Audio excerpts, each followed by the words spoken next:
నర్సీపట్నం డివిజన్లో బూడుపాలెం రెవెన్యూ విలేజ్లో మామిడిపాలెం అనే గ్రామం ఉంది. ఆ గ్రామంలో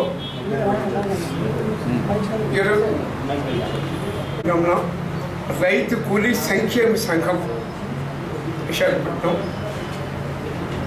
విషయం ఏమిటంటే నర్సీపట్నం డివిజన్లో బూడుపాలెం రెవెన్యూ విలేజ్లో శివారి గ్రామం మామిడిపాలెం అనే గ్రామంలో గత 30-40 సంవత్సరాలు సుమారుగా వాడు తుప్పా డొంకా కొట్టి అవన్నీ కూడా కాయ కష్టం ఎవరి సపోర్టు లేకుండా కొట్టారు. తర్వాత అది జరిగిన తర్వాత ఒక 15 సంవత్సరాలు పోయిన తర్వాత వాళ్ళకందరికీ కూడా డీఫారం పట్ట తర్వాత పాస్ పుస్తకాలు అన్ని ప్రభుత్వాలు ఇచ్చారు. సుమారు 75 ఎకరాల భూమి. అయితే ఆ భూమికి వీరు ఆ భూముల మీద కొన్ని పేద రైతులు కాబట్టి వారి జీవన మనుగడ సాగిస్తున్నారు. కానీ ఈ మధ్యన ఎవరో ఓన్రాయితంగా ఈ భూములు జిరాయితీ భూమి మేము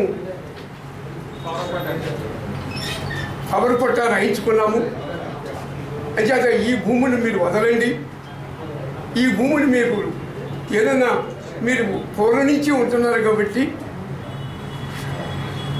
ఒక 2-3 లక్షలు ఇచ్చి ఆ భూములు కొనుక్కోండి అని అంటున్నారు. కానీ ఇది అసైన్మెంట్ భూమి.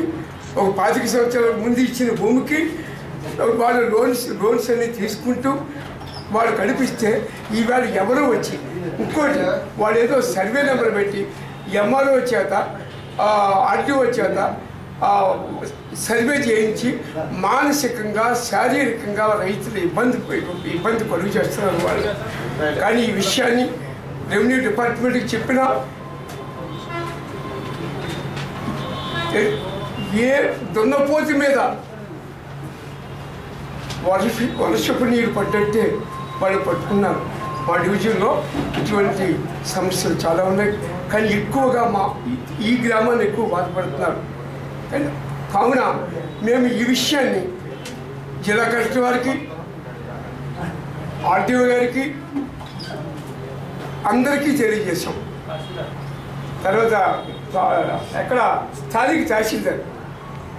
కానీ ఎప్పటి నుంచి మాకు బాధ అనిపిస్తుందంటే ఈ పోలీసు వాళ్ళు రావడము, తర్వాత ఈ గుండాయిజీ నాయకులు రావడము, ఈ రావడంలో మాకు ఆందోళన కలుగుతుంది. ఇంచేతంటే రైతులకి ఈ భూమి జిరాయితా, ప్రభుత్వాలు తప్పుడుగా అసైన్మెంట్ ఇచ్చారా, తప్పుడుగా పాస్ పుస్తకాలు ఇచ్చారా, లేకపోతే వాళ్ళేంటి ఇంత దౌర్జన్యంగా ఏ కారణం లేకుండా మమ్మల్ని ఈ ఇబ్బందులు కలుగు చేస్తున్నారని ఆవేదన రైతులు బాధపడుతున్నారు. ఇది వద్దేమో మా బతుకులు ఏమైపోతాయి అనే ఆందోళన చెందుతున్నారు. ఈ రైతులందరూ కూడా అంటే నాయకుల దగ్గరికి కాళ్ళు వేళ్ళ తిరుగుతున్నారు.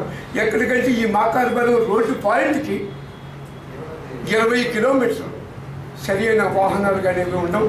నడిచి రావాలి 20 కిలోమీటర్లు. ఈ పెద్దలు నడిచి వచ్చి అందరినీ ఇది అప్పటి దగ్గర 2 మాసాల సుమారు నుంచే ఈ కార్యక్రమం జరుగుతుంది. అందువల్ల ఈ విషయాన్ని మీ ద్వారా తెలియజేయాలని ఉద్దేశం ఒకటి. రెండోది, ఈ విషయానికి ముందే మేము హైకోర్టు కూడా రిట్ చేశాం. హైకోర్టు చచ్చిపోయిన ముట్టుకోవద్దనే భావన చెప్పింది. దానికి కూడా మరి కోర్టులో అవి కూడా ఎప్పుడు వీళ్ళు తెలియదు కాబట్టి ఆ కోర్టుల మీద కూడా నమ్మకం వీళ్ళు కలగలేదు. ఏం చేస్తుందో కోర్టు, ఏమిస్తుందో కోర్టు ఏమిస్తుంది.